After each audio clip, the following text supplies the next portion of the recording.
ನಾವು birds of paradise ಎನ್ನುವಂತಹ colourful ಜಾಗದಲ್ಲಿದ್ದೀವಿ.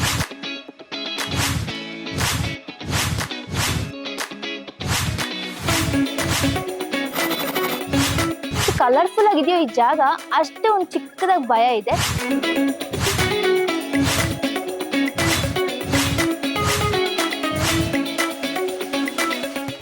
And ಇಲ್ಲಿ ಎಷ್ಟು ತರದ ವೆರೈಟೀಸ್ ಆಫ್ ಬರ್ಡ್ಸ್ ಇದೆ, ಯಾವ್ಯಾವ ತರದ ಪ್ರಾಣಿಗಳಿದೆ.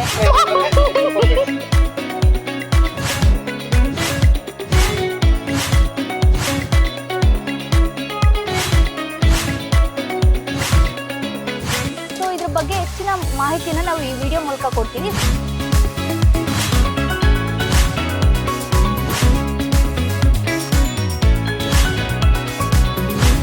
ಹಕ್ಕಿಗಳ ಆಶ್ರಯ ತಾಣವಾಗಿರುವ ಬರ್ಡ್ಸ್ ಆಫ್ ಪ್ಯಾರಡೈಸ್ನ ಪೂರ್ತಿ ವಿಡಿಯೋ ಅತಿ ಶೀಘ್ರದಲ್ಲಿ ನಿಮ್ಮ ಮುಂದೆ.